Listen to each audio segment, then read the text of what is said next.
Welcome back, everybody. Just 2 days worth of games this weekend. Game week 17. Let's get you prepared. All right, in that 0 to 5 range, only one guy sticks out to me this week, and it's Dalen Terry.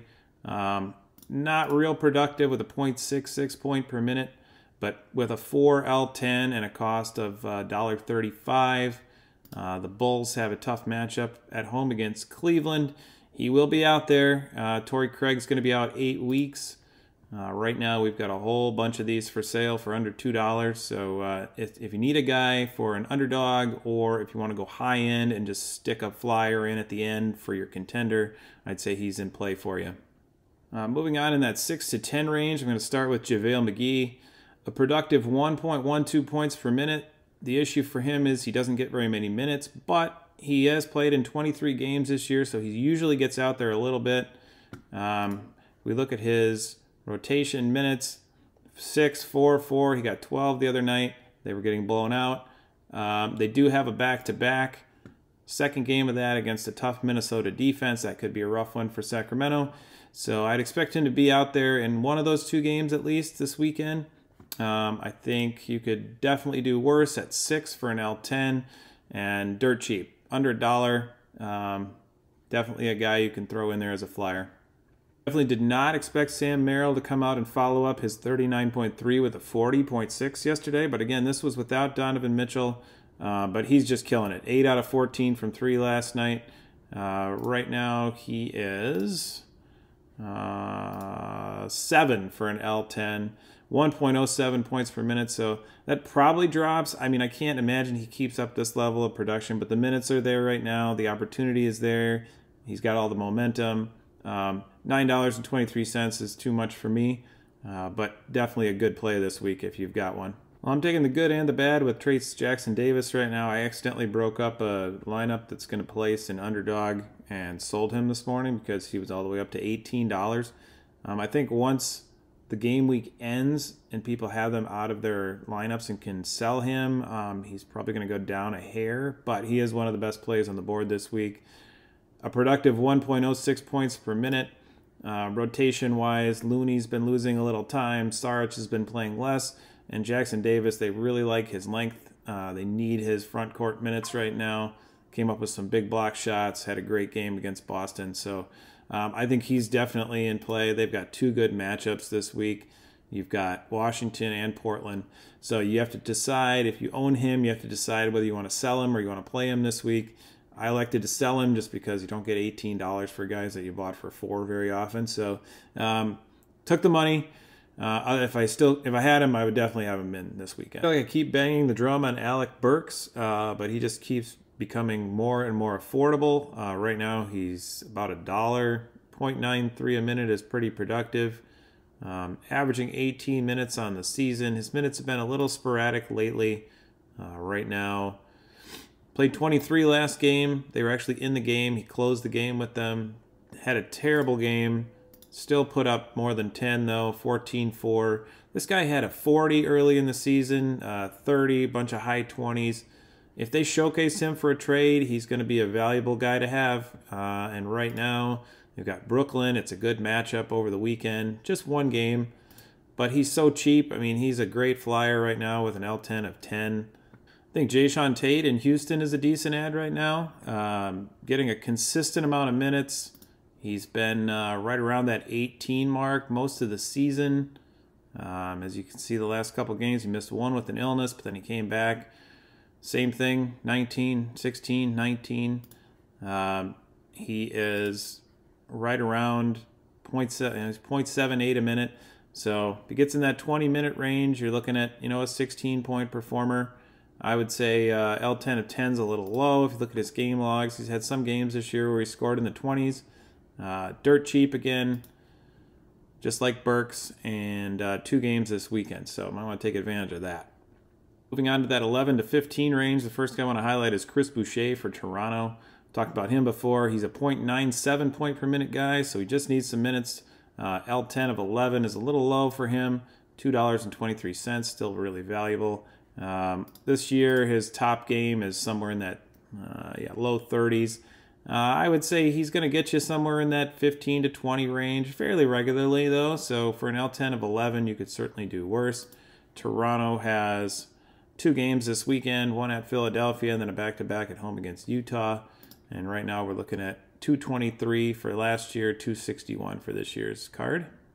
We talked about the Drew Eubanks revenge game this last week in Portland, and he actually came through for you. Scored 23.7, L10 of 12. He's getting some minutes back from Chimezie Metu right now, so the last couple games he's been in that 16 range. And this is a guy who is a .91 per minute, so fairly productive. 357. Actually, I think I saw he's lower than that now. Yeah, there's one for 268, so you could get that one if you wanted. Phoenix has Sacramento on the road, so good matchup. Talked about George Niang in yesterday's little pop-up video. His L10 is shrinking. Right now it's 14. It's going to be down to 13 probably next week, maybe 12, as we get some more of those better games off the books from a couple weeks ago. Last game out, he got a 19. He's playing in his same range, in that low 20s minutes range. I think he's a solid contributor for this team, at least for the next couple weeks, and somebody you can grab for cheap. Xavier Tillman in Memphis is a guy I expect to improve in the coming weeks now that Ja Morant is back. They just have good chemistry together. His L10's all the way down to 15. He has a plus matchup this weekend against Atlanta, and he's still under that $5 threshold, at least for the time being. Well, everyone on Sorare focuses on Trayce Jackson-Davis and Jonathan Kuminga. I think there's some value to looking at a guy like Kevon Looney, who is losing minutes to those guys. Still .92 points per minute despite a terrible season. $3.21 for his limited right now. He's still going to get minutes. He's not just going to completely go away. And I think if those rookie and second year and third year guys start to struggle, he's right back in there. He's probably better alongside Draymond than he is without him. But his price has fallen to a point where he's valuable. I think his L10 is easily beatable at 17. Still capable of big games, and he may be more motivated now that his minutes are kind of drying up. Here we go again with Dylan Brooks, another guy I don't really love, but because of his terrible production at 0.7 points per minute. But 19 is just too low for him. Looking at game logs, last couple games, 33-9, 25-6, 28-3, 37-9. He's been productive. The minutes are there. He's going to play because of his defense. He plays big minutes every game. Upcoming schedule for Houston is a home game against Dallas, a bad defensive team. It's a good matchup. Then they go on the road to New Orleans. I think he's a good play this weekend. $4. Oh, Alex Caruso. He's hurt, and then he's back, and then he's hurt again, and then he's back. But when he plays, he's .95 points per minute. L10 of 19. Let's check some game logs. Last couple games, he's been in the 20s. He's been up as high as 44 this year. Schedule isn't great for him this weekend, with Chicago having just one game and it being at home against Cleveland, a good defensive team. Next week, he's got good matchups, so you may want to pick him up. Atlanta and Indiana would be nice.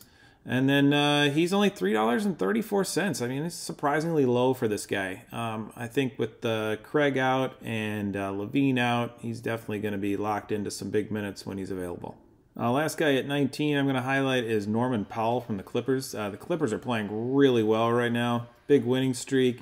Powell's a .81 a minute. I think he gets better than that, actually. He's playing really well this year. If we look at his stats on the year, he's shooting 51% from the field, 45 from 3, 87 at the line, getting 25 minutes a night off the bench. This is a key contributor for this team.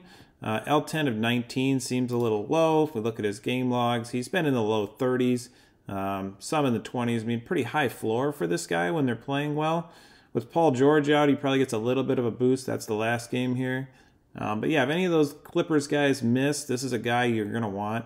All right, so much like Kevon Looney, with Jackson Davis and Kuminga taking some more minutes, Dario Saric has taken a little bit of a back seat, but he may just be in a little bit of a lull. If you look at his overall for the season, he's a 1.07 points per minute. That's really good. His L10 is 21. His rolling L10 is actually 19, so it gets better. He has a good matchup this weekend. He's got Washington at home, and then Portland at home. I mean, I think you can use this guy. I think he will get some more minutes for you and be pretty productive. And right now you're looking at $2.23. Well, you're not anymore because I'm actually going to buy that one. All right, with an L10 of 23, I'm interested in Buddy Hield. Consistent 25 to 30 minutes per game all year. He jacks up threes like crazy. I think he's over 7 a game on average. He has terrible games where he has a negative 1.8, and then he has a great game where he has a 46.3. So number always falls somewhere in the middle, but these high variance guys are good guys to have. You can take the bad games if they'll have a good one the next time out. So he's going to get his shots up. This Indiana team is fun. They just run up and down and shoot threes. So he's a pretty decent guy to have on your roster and your gallery, so you can throw in when you need him. Herb Jones is a guy that I just really like because his minutes are so safe. He's such a good defensive player. They need him out there all the time. Scoring-wise, he's not a great offensive player, but he gets a lot of blocks and steals. So when his shot is falling, he's capable of games in the 30s or 40s. He's on a real low right now, so his L10 is starting to go down. It should go even lower if everybody stays healthy in New Orleans, and then he'll be a very valuable play for you. Right now, he is looking like $3.63, L10 of 24. Much like Buddy Hield, Tim Hardaway Jr. is kind of like all or nothing here, 39, 9, 39, 10, you know. So that keeps his L10 kind of in that mid-range, and then he'll go off and get a big game for you, follow it by a clunker, and then another big game. So another good guy to have, just like Buddy is. Another guy who shoots a ton of threes. That's good for Sorare. Dallas is hurt. A lot of reasons to like Tim Hardaway. And right now, I think there's quite a few under $5. You can still grab these if you want them. So I'm going to speed this up for the 26 to 30s. Guys to consider would be Cam Johnson in Brooklyn. They have a back-to-back 2 games this week. Santi Aldama plays pretty well with John Morant, 1.04 points per minute, still under $3. Tari Eason's look great in Houston, 1.16, super productive for a role player, still under $5 for him. Thanks again for watching. I'm going to wrap here for today. Good luck on week 17. If you need anybody broken down, just leave their name in the comments and I'll get to it. Best way to support me for this is just liking and subscribing to the channel. Appreciate y'all watching. Thank you. Good luck.